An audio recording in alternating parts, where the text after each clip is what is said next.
Assalamualaikum warahmatullahi wabarakatuh. Perkenalkan di sini nama saya Iswatun Hasanah dengan NIM akhir 005 dari dari Prodi PAI kelas 2A. Jadi di sini saya akan menyampaikan mengenai beberapa konsep di dalam usul fikih. Nah, pertama kita akan membahas terlebih dahulu mengenai amr dan nahi. Jadi amr itu berarti perintah, sedangkan nahi itu berarti larangan. Nah, yang pertama kita akan bahas mengenai amar terlebih dahulu. Jadi, amar kan seperti yang sudah disebutkan tadi. Amar itu artinya perintah, sementara nahi itu artinya larangan gitu. Jadi, amar itu secara bahasa artinya perintah atau instruksi. Nah, sementara secara istilah, amar itu adalah secara istilah dalam usul fikih, amar itu adalah suatu pernyataan yang menunjukkan adanya tuntutan, yang mana tuntutan itu berasal dari pihak yang lebih tinggi kedudukannya, dalam hal ini yaitu Allah dan Rasulnya, kepada pihak yang lebih rendah kedudukannya, dalam hal ini yaitu manusia, yang mana perintahnya itu, tuntutannya itu menunjukkan adanya suatu keharusan, bersifat tegas dan menunjukkan suatu keharusan. Seperti misalnya yang sudah disebutkan di dalam Al-Qur'an surat Al-Baqarah ayat 43, wa aqimus sholata wa atuz zakata, dan dirikanlah sholat dan tunaikanlah zakat. Nah, kata akimu dan juga atu itu adalah merupakan bentuk fi'il amr yang menunjukkan artinya perintah. Jadi kata akimu dan wa'atu itu menunjukkan bahwa sholat dan juga zakat itu adalah bersifat wajib kepada kita, diwajibkan kepada kita. Seperti itu. Nah, kemudian yang kedua kita akan membahas mengenai indikasi kewajiban dalam amr. Jadi para ulama, mayoritas ulama usul fikih itu berpendapat bahwa amr itu, perintah yang dalam bentuk amr itu menunjukkan makna suatu kewajiban. Pada asalnya itu bermakna suatu kewajiban, kecuali bila ada korinah atau indikasi kontekstual yang memalingkannya kepada makna lain seperti sunnah atau mubah, seperti itu. Nah, seperti misalnya yang terdapat perintahnya Rasulullah nih mengenai mandi sebelum sholat Jumat. Jadi perintahnya Rasulullah kepada seseorang apabila hendak mendatangi sholat Jumat gitu.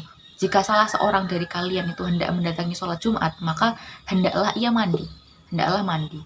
Nah, perintah di sini itu kan seperti menunjukkan kewajiban ya. Akan tetapi hadis ini itu ditafsirkannya sebagai anjuran atau nadab gitu ya. Maksudnya mandi dalam hal ini itu sifatnya itu sunnah, bersifat anjuran atau sunnah gitu, karena ada korinah gitu dari riwayat lain yang menunjukkan bahwa beberapa sahabat itu tidak mandi dan juga tidak ditegur oleh Rasulullah, seperti itu. Nah, kemudian yang ketiga kita akan membahas mengenai hukum-hukumnya amr gitu.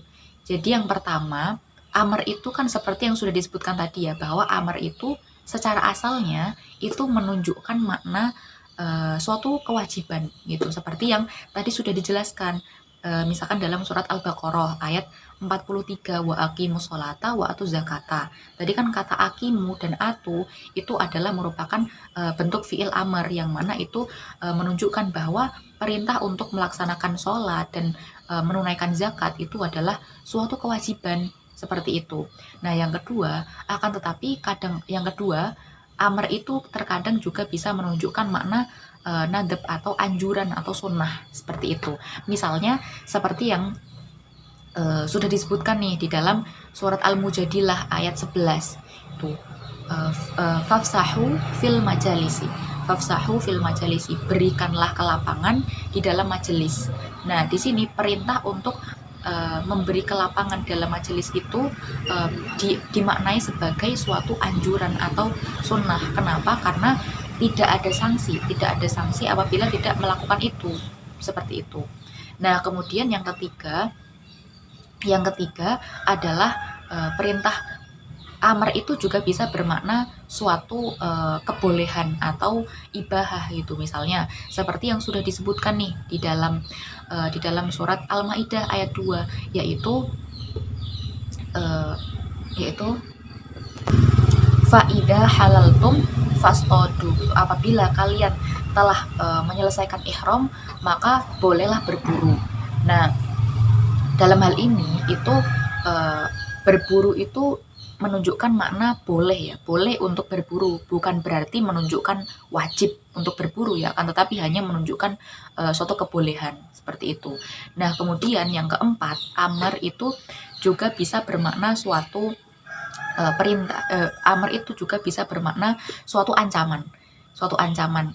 Seperti yang misalnya disebutkan di dalam surat Fussilat ayat 40 gitu. I'malu masyi'tum. Lakukanlah apa yang kalian kehendaki. Nah, perintah untuk melakukan di sini bukan berarti benar-benar memerintahkan ya, akan tetapi lebih kepada ancaman. Kan tapi dalam hal ini ya itu tuh bermakna ancaman gitu. Mas jangan sampai melakukan hal itu gitu. Nah, kemudian yang kelima, amar itu terkadang juga bisa bermakna suatu permintaan doa gitu ya, seperti yang disebutkan di dalam surat Al-Fatihah ayat 6, ihdinas siratal mustaqim. Nah, dalam hal ini ya, kata ihdina, tunjukkanlah kepada kami, itu artinya bukan berarti kita memerintahkan kepada Allah gitu ya. Jika bentuk amar itu ditujukannya kepada Allah, maka artinya hal itu adalah permintaan atau doa gitu ya. Jadi kata ihdina di sini itu artinya adalah suatu permintaan atau doa kepada Allah. Seperti itu tentang itu sekilas mengenai bentuk amar dalam Al-Qur'an.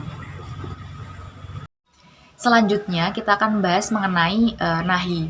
Jadi nahi itu secara bahasa kan artinya larangan. Nah, sementara secara istilah dalam usul fikih, nahi itu adalah suatu pernyataan dari pembuat syariat yang menunjukkan adanya tuntutan untuk meninggalkan suatu perbuatan secara tegas, gitu ya. Nah, jadi yang mana pada asalnya nahi itu menunjukkan kepada makna keharuman untuk melakukan sesuatu. Nah, tapi maknanya nahi itu tidak hanya menunjukkan keharuman aja. Jadi ada beberapa makna ya dari nahi itu. Yang pertama, nahi itu menunjukkan kepada makna tahrim atau keharuman. Misalnya seperti yang disebutkan dalam firman-Nya Allah, surat Al-Isra ayat 32, Bismillahirrahmanirrahim, wala taqrabuz zina innahu kana fahisyatan wa sa'a sabila, dan janganlah kalian mendekati zina karena sesungguhnya zina itu adalah suatu perbuatan yang keji dan jalan yang buruk gitu. Nah, di sini la taqrabu itu menunjukkan kepada makna pengharuman secara tegas agar menjauhi perkara tersebut begitu. Nah, akan tetapi nahi itu tidak hanya bermakna keharuman aja. Dalam kasus yang lain juga nahi juga bisa bermakna karohah atau makruh gitu. Misalnya yang disebutkan di dalam firman-Nya Allah surat Al-Maidah ayat 101. Bismillahirrahmanirrahim, ya ayyuhalladzina amanu la tas'alu an asya'a in tubdalakum tasukum. Wahai orang-orang yang beriman, janganlah kalian menanyakan sesuatu kepada nabimu, hal-hal yang jika diterangkan kepada kalian akan menyusahkan kalian. Nah, larangan untuk bertanya di sini ya, itu lebih bermakna kepada makruh gitu. Lebih bermakna kepada makruh atau anjuran untuk meninggalkannya, karena ini terkait dengan adab dan juga terkait dengan kehati-hatian. Jadi bukan menunjukkan keharuman secara mutlak gitu. Nah, kemudian yang ketiga, nahi itu juga bisa menunjukkan makna irsyad atau petunjuk. Seperti misalnya yang disebutkan dalam firman Allah surat Fussilat. Seperti yang disebutkan oleh Allah dalam surat Al-Qasas ayat 77, yaitu la tansa nasibaka minad dunya wa la tansa nasibaka minad dunya. Jadi larangan di sini, janganlah kamu melupakan bagianmu dari dunia gitu. Larangan di sini tuh lebih bermakna menunjukkan, memberikan petunjuk atau bimbingan gitu untuk agar porsi kita terhadap akhirat itu jangan sampai melupakan kita terhadap urusan dunia. Seperti itu. Nah, selain itu, nahi itu juga bisa bermakna permohonan doa gitu ya. Seperti yang disebutkan dalam firman-Nya Allah gitu, surat Al-Baqarah ayat 286. Rabbana la tu'akhidna in nasina aw akhtana. Wahai Tuhan kami, jangan Engkau siksa kami apabila kami lupa atau kami bersalah. Nah, kata la tu'akhidna di sini itu lebih menunjukkan kepada makna permohonan atau doa yang kita tujukan kepada Allah gitu, bukan bermakna larangan. Seperti itu. Nah, sekian yang bisa saya sampaikan mengenai nahi, itu sekilas tentang nahi dalam usul fikih. Yang selanjutnya yang akan kita bahas yaitu mengenai am dan khos. Nah, yang pertama kita akan bahas tentang lafadz am terlebih dahulu. Jadi kata am itu kan secara bahasa artinya adalah umum gitu. Nah, sementara secara istilah lafadz am itu dalam kaidah usul fikih ya. Dalam usul fikih, am itu artinya adalah suatu perkataan yang menunjukkan kepada makna umum gitu, dan meliputi segala sesuatu yang terkandung di dalam perkataan itu dengan tanpa batas. Nah, misalnya terdapat pada lafadz al-insan yang artinya manusia. Nah, lafadz al-insan di sini itu menunjukkan makna yang bersifat umum gitu. Jadi sekalinya kita menyebutkan lafadz al-insan, itu yang dimaksud berarti yang dituju dari lafadz itu adalah manusia secara keseluruhan, semua jenis manusia gitu secara keseluruhan. Seperti itu. Nah, kemudian selain al-insan, lafadz-lafadz lain yang menunjukkan makna am itu diantaranya adalah yang pertama ada kata kulun, seperti yang terdapat di dalam surah Ali Imran ayat 185. Kullu nafsin dha'iqatul maut. Setiap yang berjiwa itu akan merasakan mati. Nah, yang kedua ada lafadz jami'un. Jami'un seperti yang terdapat di dalam surah Al-Baqarah ayat 29. Huwallazi khalaqalakum ma fil ardi jami'un. Dialah Allah yang menciptakan, yang menjadikan bagimu segala sesuatu yang ada di bumi semuanya. Nah, kemudian lafadz yang ketiga yang menunjukkan makna am itu adalah lafadz ma'syar. Seperti misalnya terdapat di dalam surah Al-An'am ayat 130, ya ma'syarul jinni wal insi. Wahai golongan jin dan manusia. Nah, kemudian lafadz yang keempat selanjutnya adalah lafadz kafah, seperti misalkan terdapat di dalam surah Saba ayat 28 yang berbunyi wa ma arsalnaka illa kafatan linnas gitu. Dan tidaklah kami mengutusmu melainkan kepada manusia seluruhnya. Seperti itu. Nah, setelah membahas mengenai am, kemudian kita akan beralih kepada pembahasan mengenai khos. Jadi kalau khos itu secara bahasa artinya khusus. Nah, khos kalau di dalam usul fikih itu maka yang dimaksud adalah suatu lafadz yang menunjukkan kepada makna tertentu dan bersifat terbatas gitu. Nah, ciri-cirinya lafadz khos itu yang pertama menunjukkan kepada makna tertentu dan sifatnya itu terbatas. Kemudian selain itu khos itu tidak mengandung kemungkinan makna lain gitu selain yang disebutkan. Dan juga khos itu tidak mencakup seluruh jenis, melainkan hanya jenis tertentu yang telah disebutkan. Nah, di antara lafadz-lafadz bentuk-bentuk lafadz khos itu adalah yang pertama misalnya isim alam atau nama khusus gitu, seperti misalnya Muhammad, Isa, Ibrahim, Nuh. Nah, kemudian yang kedua isim isyarah, seperti misalnya hadza, hadhihi, dzalika, tilka. Kemudian juga isim mausul, misalnya alladzi, dalam kalimat alladzi katabar risalah. Kemudian yang keempat juga yang khusus, seperti misalnya jumlah tertentu, seperti misalnya salasa rijal. Nah, kemudian contoh ayat Al-Qur'an itu yang mengandung lafadz khos itu diantaranya adalah surah An-Nur ayat 2. Bismillahirrahmanirrahim. Az-zaniyatu waz-zani fajlidu kulla wahidin minhuma mi'ata jaldatin. Di pezina perempuan dan pezina laki-laki, maka deralah masing-masing dari keduanya dengan 100 kali dera.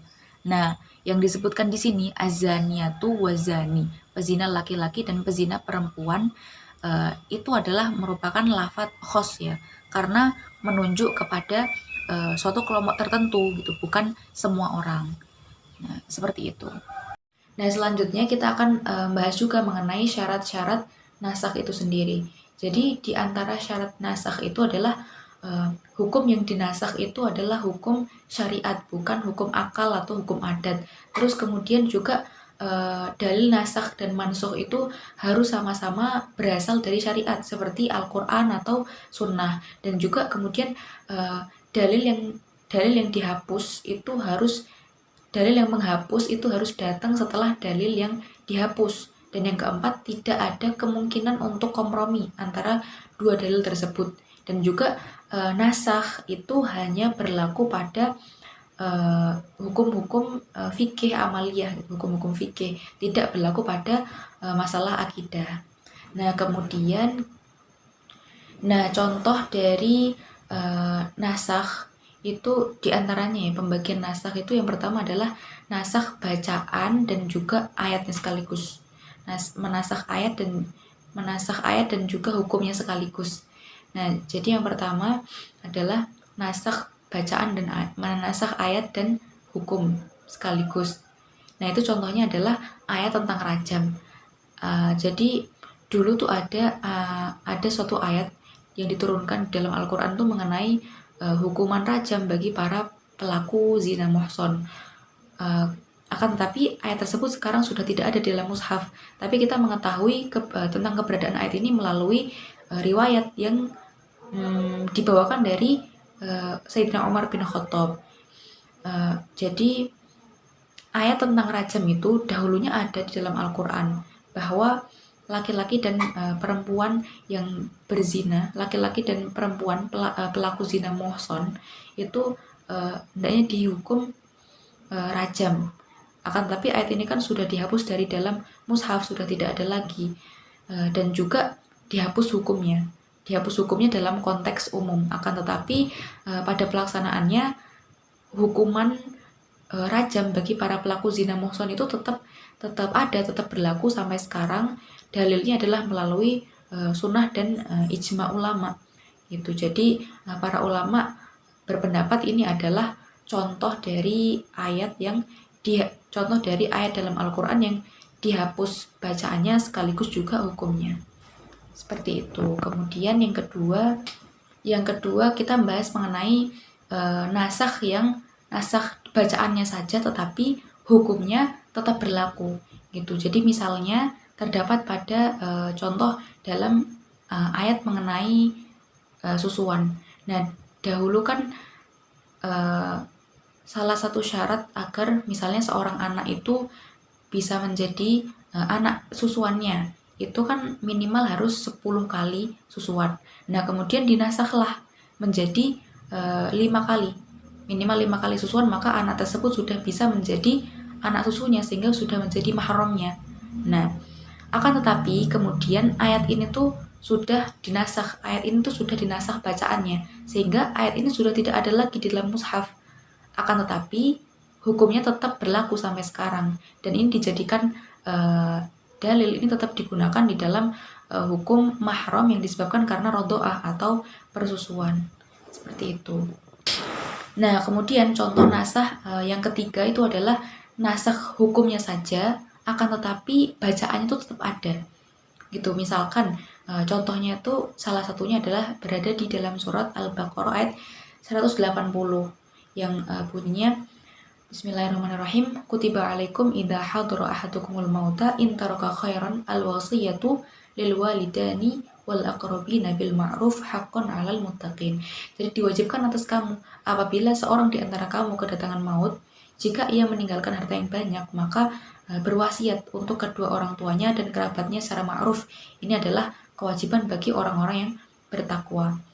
Nah, kemudian ayat ini itu sudah dinasakh oleh ayat lain yaitu yang terdapat pada surat An-Nisa ayat 11 yang bunyinya yusikumullahu fi auladikum lidzakari mithlu hadzil unsayain. Jadi awalnya yang namanya orang tua dan kerabat itu berhak menerima wasiat gitu. Tapi kemudian hukum ini dihapuslah dengan turunnya ayat mengenai hukum waris pada surat An-Nisa ayat 11 tadi, sehingga sekarang yang berlaku sekarang itu yang namanya orang tua dan kerabat itu sudah tidak boleh lagi menerima wasiat, akan tetapi mereka dapat jatah warisan seperti itu. Akan tetapi ayat ini tuh masih tetap ada di dalam Al-Quran, hanya saja hukumnya sudah tidak berlaku lagi, namun ayatnya tetap masih ada dalam mushaf seperti itu. Nah, cukup sekian yang dapat saya sampaikan mengenai materi kali ini. Semoga bermanfaat. Terima kasih. Wassalamualaikum warahmatullahi wabarakatuh.